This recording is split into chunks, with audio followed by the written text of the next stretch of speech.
Speed कम होनी start हो जाती है, बिकॉज आपका जो जो लॉस है, न्यूरॉन्स का जो कनेक्टिविटी है वो कमजोर पड़ जाती है। सो आपकी बॉडी का जो ब्रेन बॉडी कोऑर्डिनेशन है वो स्लो होना स्टार्ट हो जाता है, जो आपकी मेमोरी को भी इफेक्ट करता है और लर्निंग को भी। बच्चे जल्दी याद कर लेते हैं। आप जैसे जैसे एज होते जाते हैं तो आपकी लर्निंग एबिलिटी कम होना स्टार्ट हो जाती है। रिड्यूस न्यूरोप्लास्टिसिटी, नई चीज सीखने के लिए नई नर्व्स का बनना और उनको कनेक्ट करना, ये भी धीरे धीरे स्लो डाउन होना स्टार्ट हो जाता है। और कुछ ऐसी चीजें हैं जो दिन में आप, जैसे अभी मैं आपके साथ ट्रेनिंग कर रहा हूं, आप मेरे को सुन रहे हैं, आप ब्रेन को ज्यादा यूज कर रहे हैं, अभी फिजिकली तो ज्यादा यूज नहीं कर रहे। तो ऐसे ब्रेन में जो प्रोटीन होता है नर्व सेल में, इस ब्रेन वाली सेल में, वो काम करते टाइम टूटता है, ब्रेक डाउन होता है दिन दिन में जब ये जागता है। और वो जब टूटता है तो उसके जो फ्रेगमेंट्स हैं, छोटे छोटे फ्रेगमेंट्स हैं, वो प्रोटीन के हमारे ब्रेन में बिल्ड होना स्टार्ट हो जाते हैं, जैसे beta amyloid and tau accumulate contribute to the neurodegenerative disorder, जैसे अल्जाइमर जैसी चीजें हैं। ये प्रोटीन बिल्ड हो जाता है, ये चोक भी करना स्टार्ट कर देता है नर्व को, ये इकट्ठा होना स्टार्ट हो जाता है, जैसे ब्रेकर का काम करता है, एक न्यूरॉन को दूसरे न्यूरॉन में जो सिग्नल ट्रांसफर है उसको एक तरीके से ब्लॉक करना स्टार्ट कर देता है। इसके बारे में भी मैं इन डिटेल बात करूंगा। And inflammation, chronic inflammation brain के न्यूरॉन्स को और को डैमेज करती है और धीरे धीरे फास्ट एजिंग की तरफ हमारे ब्रेन को लेके जाती है। ये बहुत slow process and complex process है, इसको थोड़ा सा इजीली वे में समझेंगे। ऑक्सीडेटिव स्ट्रेस भी, एनर्जी की डिमांड्स आपको पता है ब्रेन को ज्यादा चाहिए, तो यहाँ पे ही ऑक्सीडेटिव डैमेज ज्यादा होता है। क्योंकि ऑक्सीडेटिव डैमेज, ऑक्सीडेशन से क्या होगा, ग्लूकोज हमारा एटीपी में चेंज होगा, एनर्जी में बदलेगा, और यहाँ सबसे ज्यादा एनर्जी चाहिए ब्रेन को ही, 20%। तो ऑक्सीडेटिव स्ट्रेस ज्यादा इस पे न्यूरल नर्व सिस्टम पे पड़ती है। सो यहाँ पे इसलिए ये सबसे ज्यादा वर्नेबल है ऑक्सीडेटिव स्ट्रेस के, इसके खुद के नेचर के कारण।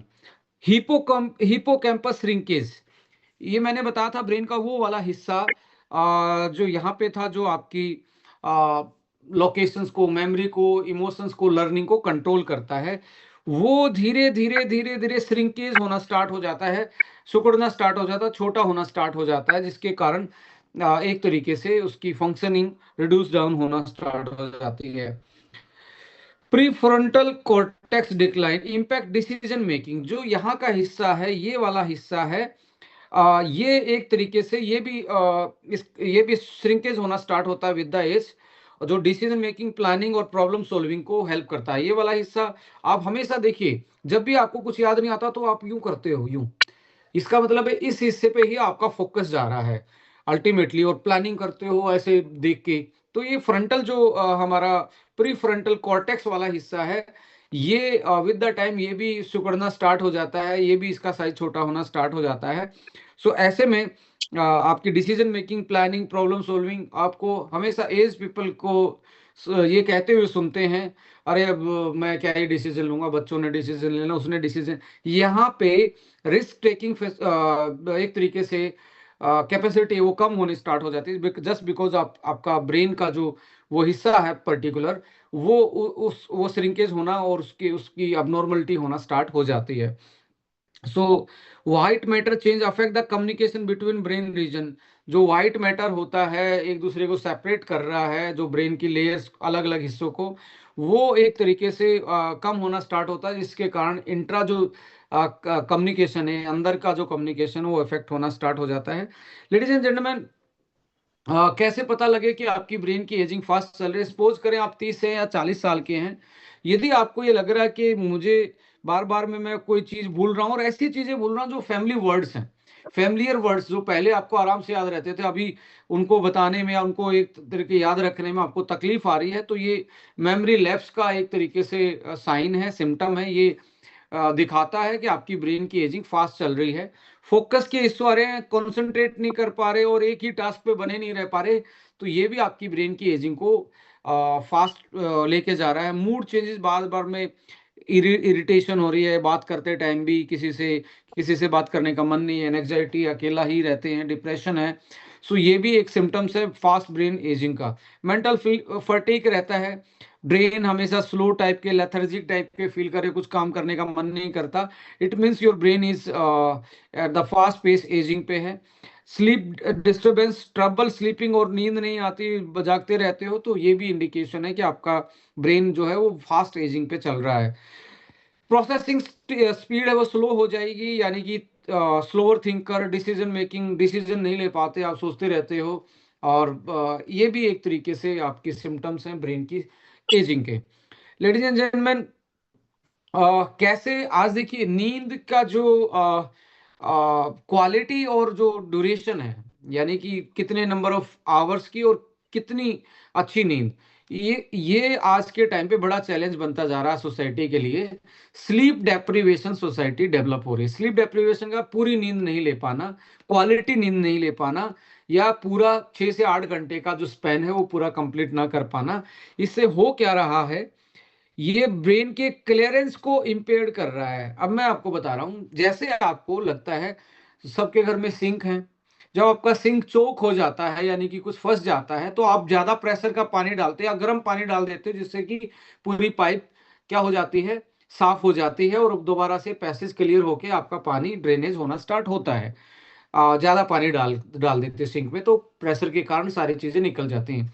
जब आप सोते हैं तो ऐसे ही हमारा जो ब्रेन का फ्लूइड है, जो ब्रेन का तरल पदार्थ है, फ्लूइड जो है, वो उसका बहाव आता है, और हमारे जो ये टूटी हुई चीजें हैं, जो ब्लॉकेज कर रही, जो एक्यूमुलेट हो रही हैं, लाइक जो प्रोटीन था, बीटा एमालोइड था, या टाउ जो फ्रेगमेंट्स थे, उनको ये एक तरीके से बहा के लेके जाती है और साफ कर देती है।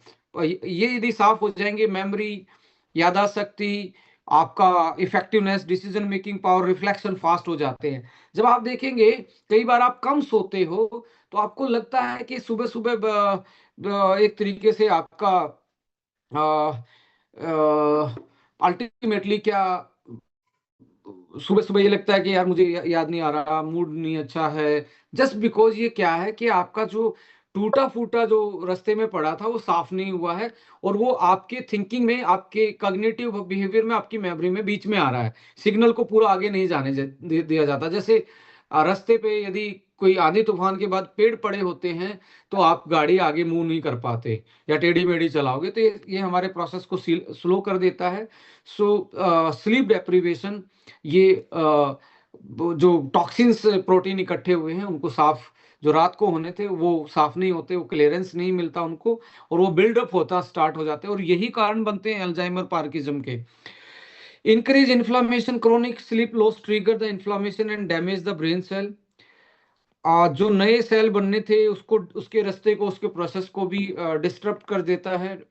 न्यूरोप्लास्टिसिटी, जिनको हमने स्टार्टिंग में बात की थी, कंसोलिडेशन एंड लर्निंग जो प्रोसेस है, उसको एक तरीके से इनहिबिट कर देता है। एंड हिपोकैम्पल वॉल्यूम लॉस, यानी कि हिपोकैम्पस जो यहाँ पे जो ब्रेन का हिस्सा था, जो लोकेशन, बॉडी का बैलेंस, मेमोरी, लर्निंग और इमोशंस को कंट्रोल करता है, वो सिकुड़ना स्टार्ट हो जाता है। यदि आप कम नींद लेते हैं तो आप इमोशंस पे कंट्रोल नहीं कर पाओगे, इरिटेशन होना स्टार्ट हो जाएगा, आपका बॉडी बैलेंस, आपकी बॉडी में कपकपी स्टार्ट हो जाएगी, थर्म ट्रिमर्स आने स्टार्ट हो जाएंगे।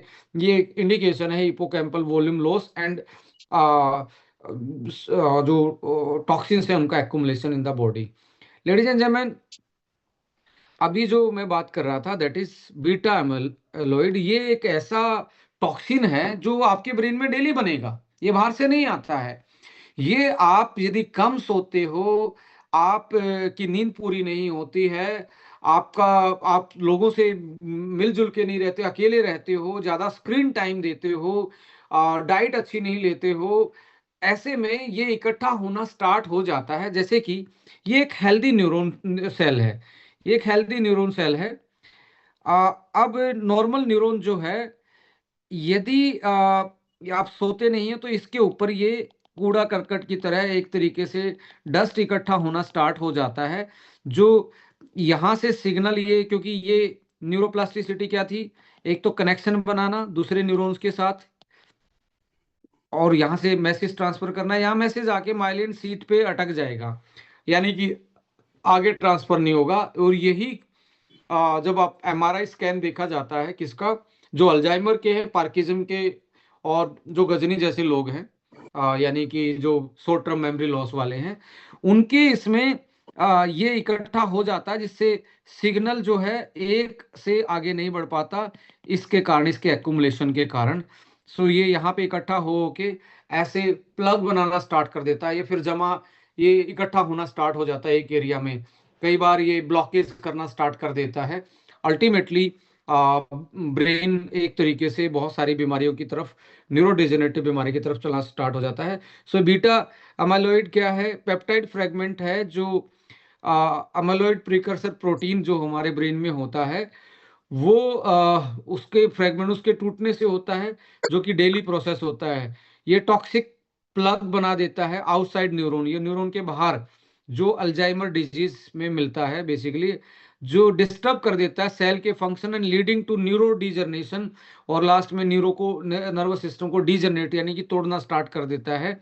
इसमें सबसे ज्यादा एमिलोइड बीटा 42 वाला जो फ्रैगमेंट है, वो सबसे ज्यादा हार्मफुल होता है। और अल्जाइमर में ये बायोमार्कर भी, इसको चेक किया जाता है अल्जाइमर के केस में कितना बढ़ा हुआ है।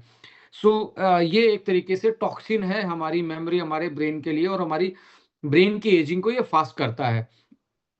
एक होता है टाउ। ये tau is a protein that stabilize the microtubules in neurons. Microtubules क्या है? ये जो नर्व सिस्टम सेल देख रहे थे, इसमें छोटे छोटे ट्यूबुल्स से ये बना हुआ, छोटे छोटे माइक्रो ट्यूब होती हैं, छोटी छोटी ट्यूब होती हैं। और इसमें जो छोटे छोटे ये चीजें हैं ट्यूब में, जो माइक्रो ट्यूबुल्स में, इनको ये जोड़ के रखता है। और जब भी ये एक तरीके से एग्रीगेट जो है, एक तरीके से फोस्फिरलाइट हो जाएगा, इस पे एक नया मॉलिक्यूल आगे चिपक जाता है, तो ये इस चिपकते ही, जैसे यहाँ पे आपको चिपका हुआ दिखेगा, छोटे छोटे पार्ट चिपके हुए, फोस्फिरलाइटेड हम टाउ बोलते हैं इसको। ये क्या करता है, ये माइक्रोट्यूबुल्स इसके दूसरी चीज चिपकते ही ये डिसइंटीग्रेट हो जाते हैं, बिखरना स्टार्ट हो जाते हैं, और नर्व सिस्टम, नर्व सेल टूट जाती है। जैसे कोई चीज आपने लेयर में लगा रखी थी, बीच में से कोई चीज तोड़ दें आप, घुसा दें, तो उसका कनेक्शन टूट जाए और धीरे धीरे वो डैमेज होना स्टार्ट हो जाए। तो ऐसे में माइक्रोट्यूबुल डिसइंटीग्रेट हो जाते हैं। जैसे माइक्रोट्यूबुल डिसइंटीग्रेट होंगे, तो नर्व सेल टूटना स्टार्ट हो जाएगी, बीच से टूट जाएगी, और कनेक्शन, जो मैसेज जाना है वो डिस्टर्ब होना स्टार्ट हो जाएगा। और ये भी एक तरीके से बायोमार्कर के रूप में अल्जाइमर पार्किंसम में देखा जाता है। Ladies and gentleman, synaptic and synapses भी बोलते हैं इसको। कैसे एक एक मैसेज दूसरे दूसरे न्यूरॉन्स के पास पहुंचता है, देखिए, इसको सिनेप्टिक क्लेफ्ट बोलते हैं। ऐसे दो न्यूरॉन इकट्ठे आते हैं, साथ में आते हैं, जैसे मैं आपको हाथ में ला के दिखा रहा हूं, ऐसे ये साथ में आएंगे। इनके बीच में ये एक बिल्कुल कनेक्ट नहीं होते, थोड़ा सा नैनोमीटर का गैप रहता है। इस नैनोमीटर के गैप में ये न्यूरो ट्रांसमीटर मोलिक्यूल ऊपर वाला यहाँ छोड़ देता है, और यहाँ इसके रिसीवर होते हैं। जैसे मैंने फोन किया, तो हवा में एक इलेक्ट्रॉनिक कोड गया, तो आपके पास, किसी के पास मेरा कॉल गया, तो आपके फोन में रिसीवर है, वो उस कोड को रिसीव करेगा और डी कोड करके वॉइस में वापस चेंज कर देगा, और जो मैं बोल रहा हूं वो आपको सुनेगा। ऐसे ही ये भी ऐसे ही काम करते हैं। जैसे मैंने सोचा, तो एक नर्व ने दूसरे नर्व को बताया केमिकल के माध्यम से, वहां उसके रिसेप्टर होते हैं, वो उसको रिसीव करते हैं और दूसरे को ऐसे देना स्टार्ट कर, इतनी फास्ट स्पीड से होते हैं ये। तो इस तरीके से हमारे बॉडी में सिग्नल ट्रांसफर होते हैं। जैसे मैंने मुट्ठी बंद करनी है, मैंने बंद कर लिया, ये मेरे दिमाग के जो मैसेज हैं, जो इस सिनेप्टिक लोब के थ्रू जाना स्टार्ट हुए हैं। अब होगा क्या, यदि आपकी बॉडी में स्ट्रेस है, कोर्टिसोल है, तो इनका कनेक्शन कमजोर होना स्टार्ट हो जाएगा। यदि आप डाइट में अच्छी नहीं ले रहे, तो इसी कनेक्शन कमजोर होना स्टार्ट हो जाएगा। जैसे ये सिनेप्सिस दिखाया गया है, ऐसे ये दूसरा न्यूरॉन दूसरे के साथ चिपक जाता है, राइट है।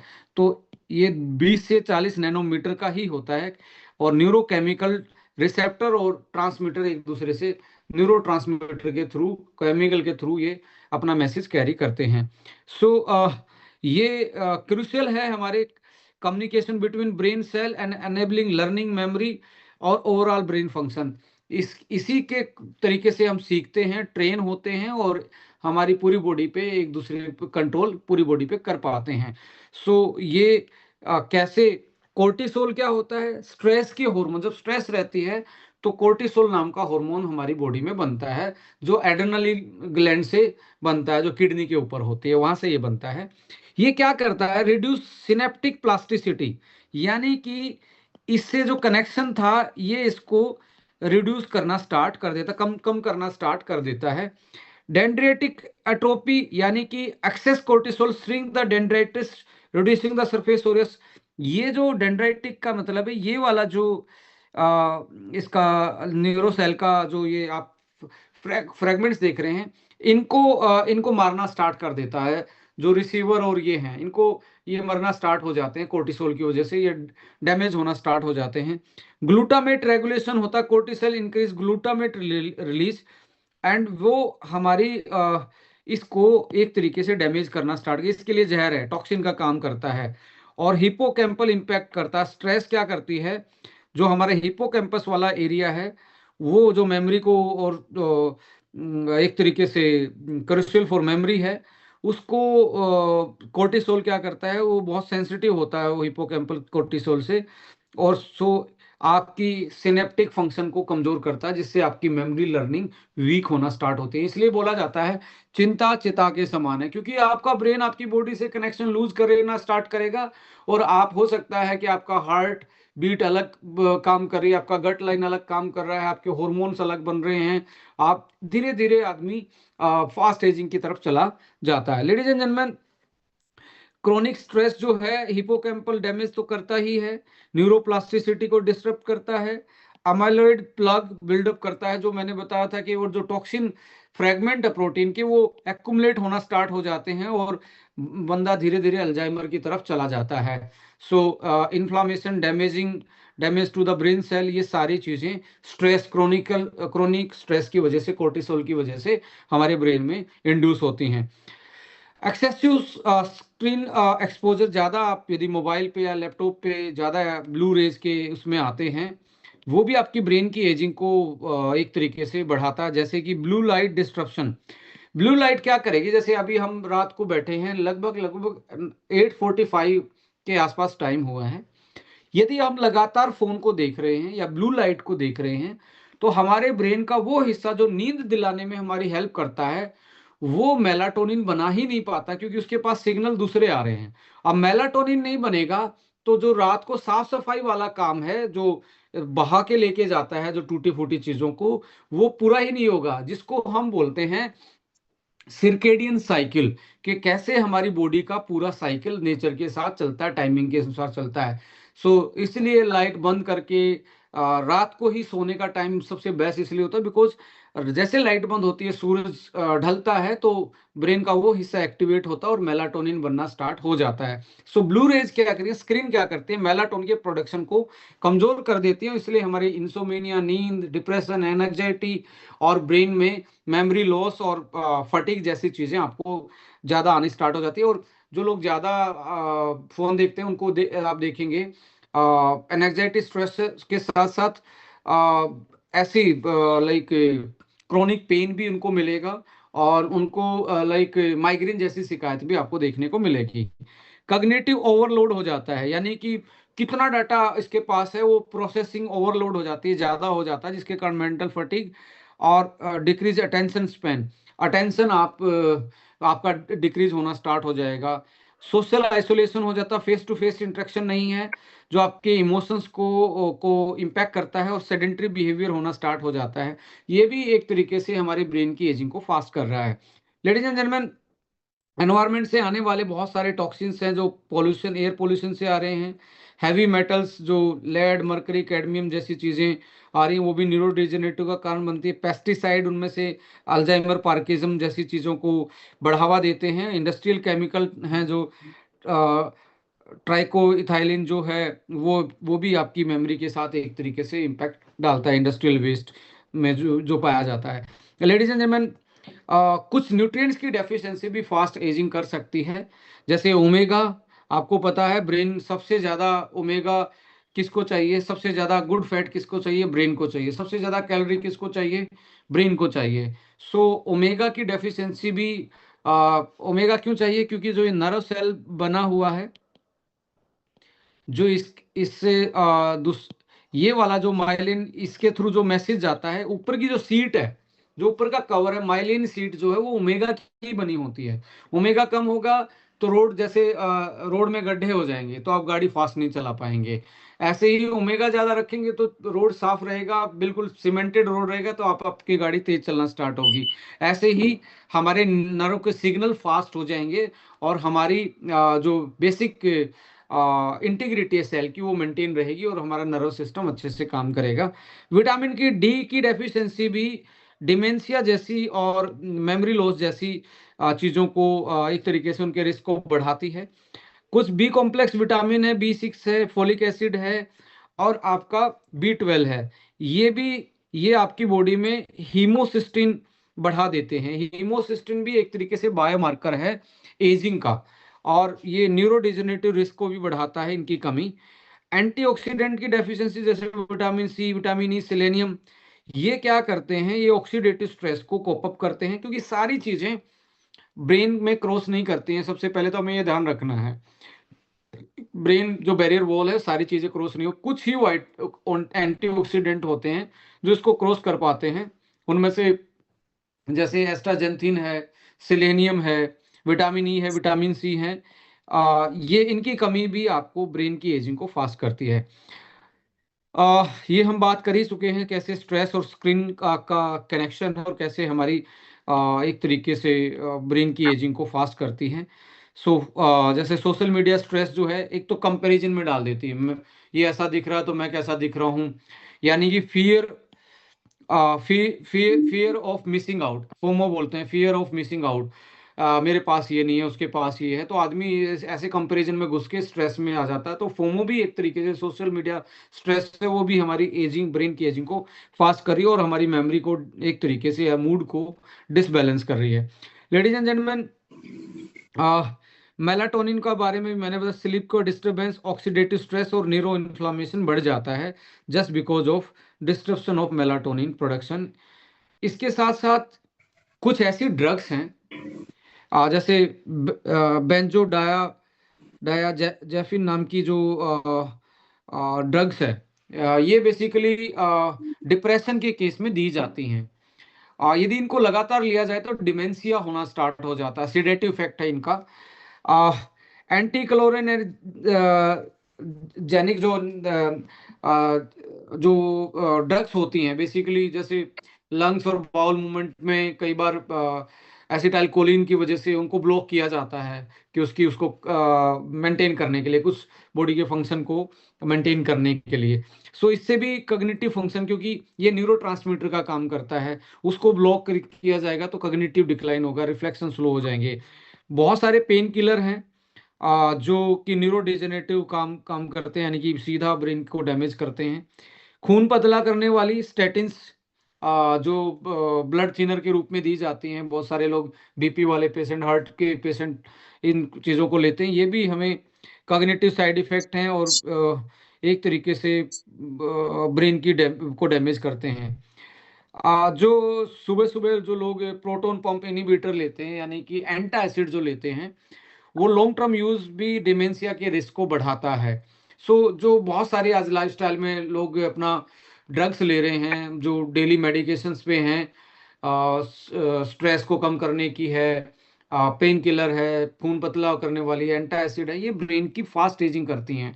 यदि आप भी उनमें से एक हैं या आपका कोई जानकार ऐसी चीजें ले रहा है तो उनकी ब्रेन की एजिंग फास्ट चल रही है, उसको आपको मैनेज करने में उनकी हेल्प करनी चाहिए। जैसे जैसे उम्र बढ़ती है एनएडी लेवल नीचे जाता है, उससे भी आपका ब्रेन की एजिंग फास्ट हो जाती है और न्यूरो डिजेनरेटिव प्रोसेस फास्ट होना स्टार्ट हो जाता है।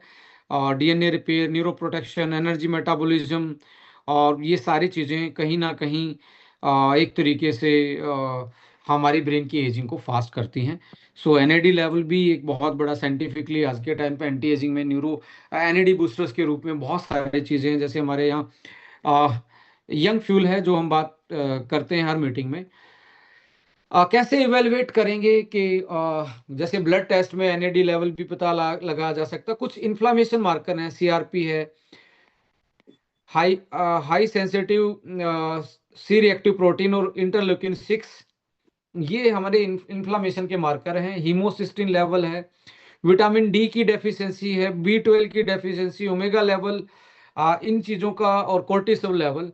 यदि ये चीज़ें आपकी इम्बैलेंस हैं तो आपकी ब्रेन पे सीधा इम्पैक्ट पड़ रहा है और आपकी ब्रेन की एजिंग फास्ट होती जा रही है। और आज किसको विटामिन डी की डेफिशिएंसी नहीं, किसको विटामिन बी 12 की डेफिशिएंसी नहीं, कौन अच्छी फैट खा पा रहा है? तो कहीं ना कहीं आप सीधा अपने आप से भी रिलेट कर रहे होंगे कि भाई मैं क्या कर रहा हूँ अपने ब्रेन के साथ।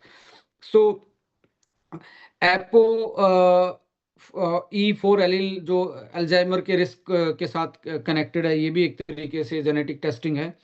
और टाउ जो फ्रेगमेंट था, या एमाइलॉइड बीटा 42 और 40 जो रेशो था, ये भी एक तरीके से हमारे एक तरीके से बायोमार्कर हैं, टेस्ट करवा सकते हैं। Marker of astrocyte activation and the neuro inflammation, GFAP, glial fibrillary acidic protein, ये कुछ मार्कर हैं जो आप टेस्ट करवा सकते हैं। एजिंग कंट्रोल में physical activity, diet, sleep and cognitive stimulation, ये चीज़ें आपके ब्रेन की हेल्दी एजिंग को प्रमोट करती हैं, जैसे लर्निंग, पजल, सोशल एंगेजमेंट, किताबें पढ़ना, एक्सरसाइज करना, अच्छी नींद लेना, अच्छी डाइट लेना। ओमेगा और एंटीऑक्सीडेंट बेसिकली इनमें ज़्यादा होने चाहिए और एडेप्टोजन होने चाहिए। ये हमें हेल्दी ब्रेन की तरफ लेके जाते हैं। आप ब्लड प्रेशर को कंट्रोल करेंगे तो वो भी आपकी ब्रेन की एजिंग को बहुत इम्पैक्ट डालता है। कोलेस्ट्रोल, ब्लड शुगर, यदि डायबिटिक हैं तो और ज़्यादा आपका ब्रेन ज़्यादा फास्ट एजिंग में जाएगा। कल आपका यदि लिपिड्स प्रोफाइल बैलेंस है तो आपकी फास्ट ब्रेन की एजिंग और ज़्यादा होगी। ब्लड प्रेशर के केस में भी आपका किडनी और ब्रेन पे ज़्यादा इम्पैक्ट पड़ता है। Ladies and gentleman, stress management, social connection, ये चीज़ें हैं। मैं लास्ट में आना चाहूँगा। अडेप्टोजन एक ऐसा वर्ड है, इसका मतलब है आपकी बॉडी किसी भी स्ट्रेस में क्यों ना हो, आपको उसके अनुसार आपकी बॉडी को अडेप्ट करवा लेना, उसको अडेप्टोजन बोलते हैं। सो कुछ ऐसे प्रूवन हर्ब्स हैं दुनिया में, नेचर में, जो अडेप्टोजन का काम करते हैं, हमारे ब्रेन के लिए बहुत ज्यादा अच्छी होती हैं, जो स्ट्रेस से लेके, कोर्टिसोल लेवल से लेके, नींद से लेके, बीटा एमाइलॉइड से लेके, इन सारी चीजों को बेटर करने का काम करती हैं। और hippocampus, neuro development, neuro damage से बचाना, ब्लड सर्कुलेशन, एनर्जी प्रोडक्शन, इन सारी चीजों को बैलेंस करती हैं। जैसे कि अश्वगंधा जो स्ट्रेस को और कोर्टिसोल को रेगुलेट करता है, बोकोपा यानी कि आपका ब्राह्मी मेमोरी को और कॉग्निटिव फंक्शन को बेटर करता है, जिंको बिलोबा ब्रेन हेल्थ के लिए पोटेंशियली यूज होता है, ये ब्लड फ्लो को सही रखता है, जो छोटी छोटी कैपलरी हैं उसमें ब्लड फ्लो को बढ़ाता है, एंटीऑक्सीडेंट प्रॉपर्टी है, और याददाश्त शक्ति, कॉग्निटिव रिफ्लेक्शन, इन सारी चीज़ों को, मेमोरी और फोकस को स्पीड अप रखता है। और न्यूट्रिएंट्स जो है, जैसे ओमेगा है, DHA है, EP है, विटामिन डी है, B6, B9, B12, और antioxidant vitamin E, vitamin C, ये एक तरीके से अडेप्टोजन एंड न्यूट्रिशन आपको बैलेंस करना पड़ेगा आपके ब्रेन के लिए। अडेप्टोजन में इसके आगे जैसे कुछ फूड हैं जो, जैसे फैटी फिश है, या ओमेगा का सोर्स आप देखेंगे फ्लैक्स सीड है, फ्लैक्स सीड ऑयल है, या पंपकिन सीड है। जितने भी ड्राई फ्रूट्स या सीड्स जो होते हैं उसमें भी ये, वो भी मिनरल्स और ओमेगा के गुड फैट के सोर्स होते हैं, तो वो भी आपके ब्रेन के लिए बहुत अच्छे होते हैं। ग्रीन लीफी विटामिन और एंटीऑक्सीडेंट एंड फोलिक एसिड उनमें होता है, तो वो भी आपके ब्रेन के लिए अच्छे होते हैं। Nuts and seed healthy fat और मैग्नीशियम ज़्यादा होता है, तो ब्रेन को ये ज़्यादा चाहिए, मैग्नीशियम भी ज़्यादा चाहिए। Colourful seasonal fruits and berries, powerful antioxidant, ये कुछ चीज़ें हैं जो ऐड ऑन कर सकते हैं अपनी डाइट में। अभी बात करते हैं कि इतनी चीजें हैं, कहाँ कहाँ से क्या क्या लेके आएंगे। कभी बेरी आ रही, कभी ग्रीन लीफी आ रही है, कभी कुछ आ रहा, कभी कुछ नहीं आ रहा, कभी ये रह गया, कभी वो रह गया। फास्ट पेस लाइफ है, किसी को इतना टाइम नहीं है। आज तो बहुत सारी चीजें ब्लिंकिट से आ रही, इससे आ रही है, हमें टाइम ही नहीं है। सुबह सुबह हम प्रोसेस फूड खा के भाग जाते हैं। मैं एक लास्ट मंथ एक IT प्रोफेशनल से मिला, मैंने पूछा कितने आपकी सैलरी क्या है, मैं मंथली आप कितना कमाते हैं? तो उस शख्स ने मुझे बताया कि मेरी सैलरी लगभग लगभग 2 लाख समथिंग कुछ थाउजेंड रुपीज है, 2 लाख के आसपास है। मैंने बोला कि आप और आपके घर वालों की डाइट में डिफरेंस क्या है? वो बोले इसका मतलब क्या है?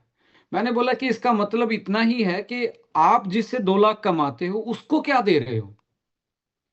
इट मीन्स कि आपकी डाइट और आपके घर वालों की डाइट या आपके सराउंडिंग की डाइट सेम है, बट आप अपने दूसरे लोगों से ज्यादा दिमाग और आंखें यूज कर रहे हो, तो आप इसको यदि सीरियस नहीं ले रहे, जो आपको कमा के दे रहा है उसी उसी से ही आपकी कमाई आ रही है, तो यदि आप उसको मैनेज नहीं कर रहे। उन्होंने बोला कि मैंने कभी ऐसा सोचा ही नहीं ऐसा भी होता है। यस लेडीज एंड जेंटलमैन, आप होलिस्टिक अप्रोच के लिए आपको कुछ ना कुछ ऐड ऑन करना पड़ेगा अपने लाइफस्टाइल को बैलेंस करने के लिए। जैसे गर्मी लगी तो क्या लगा, एसी लगा लिया। आपको व्हीकल सरकारी में जाने में दिक्कत थी, परेशानी थी, लेट आती थी बस, तो आपने अपना व्हीकल ले लिया। ऐसे ही आपके घर वालों से आप दूर रहते थे तो कम्युनिकेशन दूर हो जाता था, लोगों ने मोबाइल खरीद लिया, अच्छा घर बना लिया, सो मैनी सुख सुविधाएं लगा ली। क्या हम जो आज हमने अपनी लाइफ को मॉडिफाई कर लिया है अकॉर्डिंग टू अपने सुविधाओं के अनुसार, क्या हम अपने न्यूट्रिशन को भी मॉडिफाई कर रहे हैं? नहीं, उसमें हम और खराब होते जा रहे हैं। उसमें हम नॉन सीजनल चीजें खाते जा रहे हैं, उसमें प्रोसेस चीजें बढ़ा ली, उसको हमने कमजोर कर लिया, भौतिक सुविधाओं को हमने बढ़ा लिया। तो ये हम बहुत बड़ी गलती कर रहे हैं। ऐसे में हमें होलिस्टिक एंड कस्टमाइज न्यूट्रिशन की जरूरत है। कि क्योंकि हम एक्सपर्ट नहीं है तो हम कुछ मूड के अकॉर्डिंग खा लेते हैं, जो अवेलेबल है वही खा लेते हैं, और कार्ब बेस्ड डाइट ज्यादा लेते हैं, फ्राई या फास्ट फूड बेस्ड डाइट हम ज्यादा ले रहे हैं। तो हमें इसको थोड़ा सा लुक आफ्टर करना पड़ेगा अपनी लाइफ के अकॉर्डिंग। तो कस्टमाइज करना पड़ेगा। कस्टमाइजेशन का मतलब है, जैसे एक साइज का जूता सबके पैर में फिट नहीं होता, तो आज आपकी जो जिंदगी है, यदि आपको लगता है मेरा वेट ज्यादा, तो मुझे हार्ट की और जॉइंट्स की केयर ज्यादा करनी पड़ेगी, क्योंकि मेरा वेट ज्यादा है, उन्हीं जॉइंट ने उठाना है। जॉइंट का साइज नहीं बढ़ा है, ओनली आपकी वेट बढ़ा है, हार्ट का साइज नहीं बढ़ा है। उस हार्ट ने इतने बड़े शरीर में पंप कर करके खून पहुंचाना है, तो उसका वर्कलोड बढ़ा दिया, तो हमें उसके लिए कुछ एक्स्ट्रा देना पड़ेगा। तो एक साइज का जूता नहीं, सबको अलग अलग कस्टमाइज अपनी लाइफ के अकॉर्डिंग अपनी न्यूट्रिशन को बैलेंस करना पड़ेगा। सो इसमें आपकी हेल्प कर सकता है होलिस्टिक वेलनेस, जो इंस्पायर्ड बाय मेडिसिन 3.0 कॉन्सेप्ट से, हर्बो न्यूट्रीजेनिक्स कॉन्सेप्ट, जो कि 5 in 1 है। पांच, एक ही चीज में पांच चीजें हैं।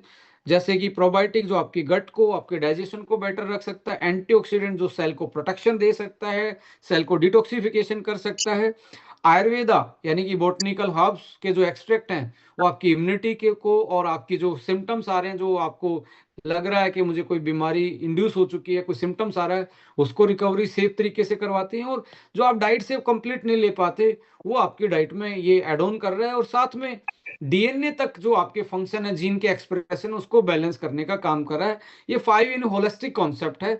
जैसे कि इसमें ब्रेन वन को आप देखेंगे, कैसे 5 in 1 ब्रेन वन कैसे 5 in 1 है। मैं इसको लेके जाता हूं। जैसे पांच चीजें थी हर्बो न्यूट्रीजेनिक्स में, प्रोबायोटिक थे, एंटीऑक्सीडेंट थे, हर्बल एक्सट्रैक्ट था, न्यूट्रिएंट्स थे, एंड न्यूट्रीजेनोमिक्स था। अब प्रोबायोटिक इसमें डला ही है, जो ब्रेन और गट के एक्सेस को सही करता है। एंटीऑक्सीडेंट इसमें क्या डला है? Trans resveratrol, fisetin, pterostilbene, vitamin E, selenium, copper, cell को ऑक्सीडेटिव स्ट्रेस से बचाएंगे ये। हर्बल एक्सट्रैक्ट यानी कि आयुर्वेदा क्या है? जिंको, अश्वगंधा, ब्राह्मी, गोटू कोला, ये आपके कॉग्निटिव मेमोरी को और स्ट्रेस मैनेज को हेल्प करेंगे। न्यूट्रिएंट्स में क्या है?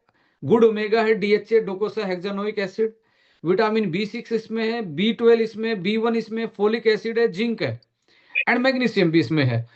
और न्यूट्रीजिनोमिक्स जो आपके जीन के एक्सप्रेशन, न्यूरोसेल की जो जीन है उसके एक्सप्रेशन को सही रखेंगे। L tyrosine, acetyl choline, tryptophan, L theanine, neurotransmitter synthesis and gene expression expression influencing ये ब्रेन के इन। अब इसको पांच कैटेगरी में आपको मैंने फॉर्मूला को तोड़ के दिखा कैसे ये हर्बो न्यूट्रीजेनिक्स 5 in 1 है। ब्रेन वन को मैंने आपको ये डेमोस्ट्रेट किया कि इस तरीके से इसको डिजाइन किया गया है। अब इसको थोड़ा सा इन डेप्थ में जाएंगे, जैसे कि कैसे काम करता है gut brain axis, probiotic support gut health, influencing brain function via microbiota gut brain axis. आपने आपको यदि नहीं पता हो तो मैं बताना चाहूंगा, आपके पेट को, आपके गट को सेकंड ब्रेन बोला जाता है। इसलिए मेहमानबाजी में अच्छी चीजें खिलाई जाती हैं कि अच्छी चीज खाते बंदे का मूड अच्छा हो जाता है। सो मूड कहाँ से कंट्रोल है? गट से है। तो प्रोबायोटिक आपके गट को सही रखते हैं, तो आपका मूड, आपका कॉग्निटिव बिहेवियर ब्रेन का डायरेक्टली कनेक्टेड है उसके थ्रू। Antioxidant defence, trans resveratrol, fisetin oxidative stress को रिड्यूस करेगा और न्यूरॉन को प्रोटेक्ट करेगा। कॉग्निटिव सपोर्ट में जिंको एंड बोकोबा, ये दोनों आपके कॉग्निटिव और मेमोरी को इनहांस करेंगे। Neurotransmitter L tyrosine and tryptophan, dopamine and serotonin, happy hormone, आपका मूड अच्छा रखेंगे, हैप्पी हार्मोन बढ़ाते हैं ये एल टायरोसिन एंड ट्रिप्टोफैन। इसके साथ देखेंगे cognitive support and neuro protection, कैसे न्यूरो को प्रोटेक्ट करता है। जिंको बिलोबा आपके ब्लड आपके ब्रेन में ब्लड के फ्लो को बेटर करता है, एंटीऑक्सीडेंट का काम भी करता है। ब्राह्मी मेमोरी और कॉग्निटिव फंक्शन को करती है। गोटू कोला ये भी कॉग्निटिव फंक्शन है, न्यूरो प्रोटेक्शन का काम करता है। फिसिटिन एंटीऑक्सीडेंट एंड न्यूरल हेल्थ, यानी कि ब्रेन की सेल को डैमेज होने से बचाता है, मरने से बचाता है। न्यूरो प्रोटेक्शन का काम ट्रांस रेस्पिरेटोल भी, स्टिरोबिलिन ब्रेन हेल्थ और एंटीऑक्सीडेंट का सपोर्ट देते हैं। न्यूरोट्रांसमीटर इसमें क्या डाले गए, यानी कि जो स्ट्रेस के कारण स्लो हो गया है, मैसेज नहीं पहुंच पा रहा, प्रॉपर ब्रेन बॉडी कोऑर्डिनेशन नहीं हो पा रहा, इसमें टायरोसिन क्या करता है, डोपामाइन और एपिनेफ्रिन, नोर एपिनेफ्रिन का को प्रोडक्शन करता है। ये एक्साइटमेंट, हेल्दी मूड वाले, हैप्पी वाले हार्मोन होते हैं जो एल टायरोसिन के बिना नहीं बनते। यानी कि रॉ मेटेरियल, जैसे आटे से चपाती बननी है, चपाती है डोपामाइन, आटा क्या है, टायरोसिन, टायरोसिन रॉ मेटेरियल है उसका। ट्रिप्टोफैन सीरोटोनिन, ये आपके मूड और रिलैक्सेशन हार्मोन है, रिलैक्स करेगा। सीरोटोनिन नींद अच्छी दिलाएगा। ट्रिप्टोफैन, उसमें भी आपको ट्रिप्टोफैन हेल्प करता है, यानी कि प्रीकर्सर और रॉ मटेरियल ट्रिप्टोफैन काम करता है। एसिटाइल कोलिन क्या है, मेमोरी एंड लर्निंग को सपोर्ट करता है। सिनेप्टिक जो न्यूरॉन मिले थे उनके मैसेज को इधर से उधर फास्ट ले जाने का काम करता है, जैसे पोस्टमैन करता है, चिट्ठी यहाँ से वहां, आपके कोरियर को यहाँ से वहां। B6 B12 neurotransmitter synthesis, acetyl choline, dopamine, serotonin, इन सारी चीजों को क्या करता है, सिंथेसिस करने का काम करता है B6 B12। ये नहीं होंगे तो ये चीज न्यूरोट्रांसमीटर नहीं बनेंगे। So ultimately antioxidant, anti inflammatory, vitamin E है इसमें, सेलेनियम है, कॉपर है, जिंक है, ये मिनरल्स का भी काम कर रहे हैं और एंटीऑक्सीडेंट एंटी इंफ्लेमेटरी का भी काम कर रहे हैं, जो ब्रेन डैमेज से बचाते हैं। स्ट्रेस एंड मूड को L-theanine ग्रीन टी में पाया जाने वाला अमाइनो एसिड, ये L-theanine ग्रीन टी में पाया जाता है, जो रिलैक्सेशन एंड फोकस को प्रमोट करता है। अश्वगंधा स्ट्रेस वाले हार्मोन को रेगुलेट करने का काम करता है। एनर्जी और metabolism, B1 folic acid energy metabolism में, और DHA जो है, ओमेगा जो है, support brain structure and function and probiotic, फिर से आपका ब्रेन गट कनेक्शन को एस्टेब्लिश करता है। लेडीज एंड जेंटलमैन, जो मैंने आपके साथ इस हर्बो न्यूट्रिजेनिक्स ब्रेन वन को एक्सप्लेन किया है, ये कोई मेरा, ये अकेला में कोई इस प्रोडक्ट को प्रमोट करने के लिए मैंने सारी चीजें नहीं लिखी। इसके पीछे आप देखेंगे जो मैंने आपको बात बताई है, ये सारे के सारे रेफरेंस हैं, जो आपको ये सारी चीज उसमें इन डेप्थ पढ़ने को मिल जाएंगी। कौन सी चीज, टायरोसिन, फिनाइलिन सिंथेसिस कैसे, American journal of clinical nutrition में छपा हुआ पेपर था। Omega fatty acid brain health, ये जर्नल ऑफ क्लिनिक लिपिडोलॉजी में छपा हुआ था। जिंको बिलोबा है अल्जाइमर में कैसे हेल्प करता है, जर्नल ऑफ अल्जाइमर डिजीज में छपा हुआ पेपर है। सो ऐसे करके ट्रांस रेस्पिरेटोल एंटी एजिंग प्रॉपर्टी कैसे देता है, ये मैंने जो आपके सामने सारी चीजें रखी, ये बहुत सारे इन चीजों के रेफरेंस हैं, साइंटिफिक रेफरेंस हैं, क्योंकि साइंस ने ही इन चीजों को प्रूव किया हुआ है, जो इस फॉर्मुलेशन में आपको देखने को मिल रहा है। लेडीज एंड जेंटलमैन, यदि आप 35-40 साल के हैं तो आपकी बॉडी में जो NAD लेवल हो धीरे धीरे डिक्लाइन होगा और आपकी बॉडी में रिपेयरमेंट का काम कमजोर होना स्टार्ट होगा, इम्यूनिटी स्लो हो जाएगी, आपकी नई सेल बनना बंद हो जाएंगी, बाल सफेद होना स्टार्ट होंगे, स्किन पर रिंकल आना स्टार्ट होंगे, स्टेमिना, हॉर्मोन्स, ये सारी चीजें डाउन होने स्टार्ट हो जाएंगी। आप आज के टाइम पे सबसे ज्यादा हॉट मार्केट NAD बूस्टर्स की है वर्ल्ड लेवल पे, और आपको ये जान के बड़ा हैप्पी वाली फीलिंग आएगी। Estonia is the first company in the global market in the segment of direct selling जो NAD बूस्टर लॉन्च किया। आज इस NAD बूस्टर की आने वाले टाइम में अब बहुत सारे हमारे डायरेक्ट सेलिंग प्लेटफॉर्म पे आप इसको देखेंगे, क्योंकि ये आने वाला कल है। एपिजेनेटिक्स और इसके प्रूवन रिजल्ट हैं कि कोई आदमी बूढ़ा भी हो गया तो वो अपनी एज को रिवर्स कर सकता है, रिड्यूस डाउन कर सकता है, वापस से यंग हो सकता है। तो ये NMN है, NAD है, TMG है, AKG है, ट्रांस रेस्पिरेटोल है, glutathione, CoQ10, green tea, selenium, ये चारों टाइप के, omega, vitamin B3, zinc, selenium, curcumin, cordyceps, ginseng, green tea, bioperine, ये ऐसे मिक्सअप करके बनाया गया है एंटीऑक्सीडेंट, एंटी इंफ्लामेटरी और एंटी एजिंग न्यूट्रिशन के साथ एनएडी बूस्टर को डाला गया है। तो अपने आप में एक यूनिक फॉर्मुलेशन है और बहुत सारे लोगों ने इसको यूज करके अपनी एज को रिवर्स किया, अपनी फास्ट एजिंग को स्लो किया और बहुत सारे बायोलॉजिकल फंक्शन को वापस से रिवर्स डाउन किया, जो कि एक तरीके से बीमारी का कारण बन रहे थे। अश्वगंधा भी यहाँ पे वर्ल्ड का बेस्ट केसम है। ये भी एक एडोन प्रोडक्ट में जो पावरफुल एडेप्टोजेनिक है, जो आपके ब्रेन की कॉग्निटिव और मेमोरी और स्ट्रेस को बैलेंस करने का काम करता है। साथ में क्रिल को भी ऐड कर लें तो वर्ल्ड का बेस्ट ओमेगा क्रिल माना जाता है, और इस क्रिल को इन्हांस किया गया है कोक्यू10 डाल के। इसमें एक्स्ट्रा पेटेंटेड मीना Q7 यानी कि विटामिन K2 डाला गया है, ग्लूटाथाइन डाला गया है, एक्स्ट्रा एस्ट्राजेंथिन। वैसे तो क्रिल में एस्ट्राजेंथिन होता है, पर इसको और बढ़ा दिया गया है, एक्स्ट्रा कर दिया गया है। D3 है, विटामिन K2 है और विटामिन E है।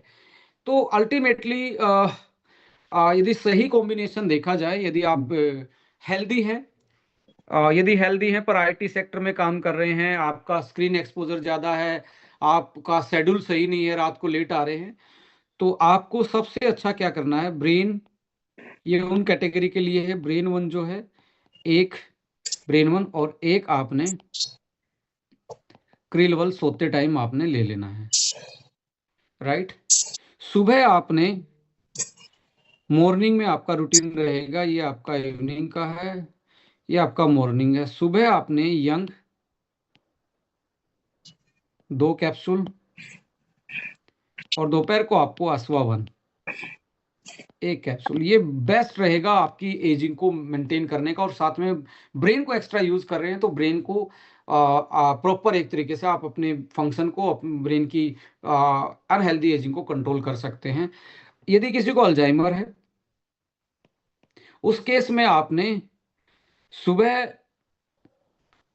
यंग से स्टार्ट करने हैं 2 कैप, दोपहर को 1 ब्रेन 1 और 1 अश्वावन, ये दोपहर को देने हैं। और इसी को ही आपने लंच और डिनर 2 टाइम पे ये आपने फोकस करना है, और आपने 2 कैप्सूल क्रिल वन के भी एड ऑन कर देने हैं, क्रिल वन के एड ऑन कर देने हैं। इस तरीके से अल्जाइमर, न्यूरो डिजनरेटिव डिसऑर्डर वाले लोगों को आप डायरेक्टली कनेक्ट कर सकते हैं। यदि आपको माइग्रेन रहता है तो उस केस में आपको अश्वावन, ब्रेन वन और कैलमैगडी का बेस्ट कॉम्बिनेशन है। पहले 10 दिन 2 बार लें, एक ब्रेन वन, एक अश्वावन, एक कैलमैगडी, सुबह शाम आप लेंगे। फिर उसके बाद एक बार ही लेंगे 10 दिन के बाद, तो आप बहुत अच्छे से अपने माइग्रेन जैसी चीज़ों को कंट्रोल कर पाएंगे, मैनेज कर पाएंगे, रिवर्स डाउन कर पाएंगे। मेमोरी है, नींद नहीं आती है, तो उस केस में अश्वावन 1 और 2 ब्रेन 1, ये सोने से लगभग लगभग 2 से 3 घंटे पहले लेने हैं, सोते टाइम नहीं लेने हैं। नहीं तो आदमी जिसको नींद नहीं आती ना, कोई चीज उसको नहीं देते हैं तो उसको ये लगता है कि कब नींद आएगी, वो हाइपर अलर्टनेस में चला जाता है, तो वो कई बार तो नींद की गोलियां लेके भी नहीं सो पाता। ऐसे ही इस आदमी को बोलना है कि आपको शाम को 6 या 7 बजे ले लेना है, तो 3 से 4 घंटे में इसका असर आएगा, रिलैक्स हो जाएगा ब्रेन।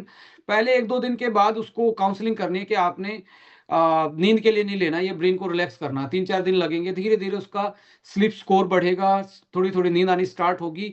हफ्ते 10 दिन में जाके ये पूरा असर करना स्टार्ट करेंगे। सो ऐसे में मैग्नीशियम भी आप बाहर से लाके ऐसे आदमी को, कैलमैगडी में भी है, बट मैग्नीशियम एड ऑन और कर देंगे तो नींद और ज्यादा बढ़ जाएगी। ग्रीन सब्जियां हैं, सैलड हैं, उसमें भी मैग्नीशियम होता है। सो इस तरीके से आप मैनेज कर सकते हो अपनी ब्रेन के फंक्शन को, एजिंग को। और मैं तो बोलूंगा, यदि आप स्मार्ट हो गए, स्मार्टफोन है, घर अच्छा ले लिया, गाड़ी अच्छी ले ली, और आप 2 पैसे कमा रहे हो, इसकी वजह से कमा रहे हो, उसको एक्स्ट्रा यूज कर रहे हो, तो इसके लिए कुछ एक्स्ट्रा कीजिए, क्योंकि ये बहुत आगे जा रहा है। आपकी बॉडी पीछे रह रही है, ये आगे जा रहा है, ये जल्दी बुढ़ापे की तरफ जा रहा है। सो सोचिए, क्या हम इसको अलग से क्या दे रहे हैं, इसको अलग से कुछ देने की जरूरत है। थैंक यू सो मच, आप लोगों ने बहुत सलीके से इस पूरे सेशन को सुना। अल्टीमेटली मैं बैक टू आना चाहूंगा।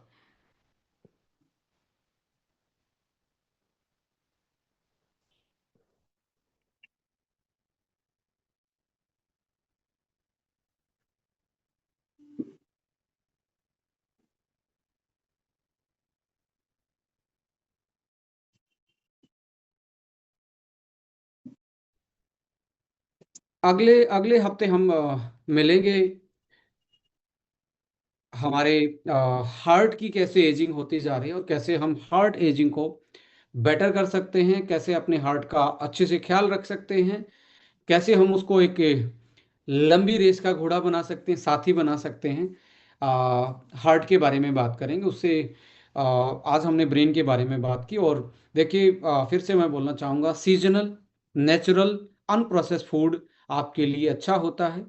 आपके लोकल एरिया में आपके जो दादा दादी पहले के पेरेंट्स जिस फूड को खाते थे, आप भी वही खाएंगे, तो आपके जीन उनको अच्छे से पहचानेंगे।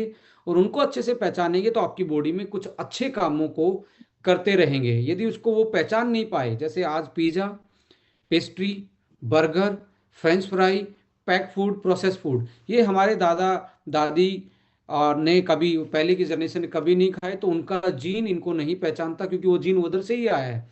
नहीं पहचानता है, तो नहीं पहचानता तो वो सही से काम नहीं कर पाता। सही से काम नहीं कर पाता तो कुछ ऐसे बैड जीन एक्टिवेट हो जाते हैं जो कैंसर कोजिंग है, जो ऑटोमिन डिसऑर्डर कोज करते हैं, जो क्रोनिकल स्ट्रेस कर सकते हैं, जो हमारी एजिंग को फास्ट कर सकते हैं। इसलिए मैं बोलना चाहूँगा, सीजनल खाना जरूरी है। जो आपके लोकल एरिया में होता है वो खाना जरूरी है। और सीजनल लोकल के साथ उसको ज़्यादा फ्राई करके ना खाएं, अनप्रोसेस्ड और मिनिमम प्रोसेसिंग के साथ खाएंगे। और इसके साथ एक चीज़, एक मेडिसिन और ऐड कर देंगे जिसका नाम है टाइम। रात का खाना यदि आप 6 और 8 बजे के बीच में खा लेते हो, मैक्सिमम अपर लिमिट 8, और सुबह शाम को 6 बजे, तो आप अपनी ज़िंदगी में जो चेंज देखना चाहते हैं हेल्थ पॉइंट ऑफ व्यू से, वो धीरे धीरे आना स्टार्ट हो जाएंगे। आपको लगता है कि आपको कोई डायबिटीज़ है, फैटी लीवर है, नींद कम आ रही है, ब्रेन की मेमोरी, मूड अच्छे नहीं है, हार्मोन अच्छे नहीं है, तो सीजनल, लोकल, अनप्रोसेस्ड खाना स्टार्ट कीजिए और 6 से 8 बजे के खाना स्टार्ट कीजिए। Thank you so much. जय हिंद। All the best.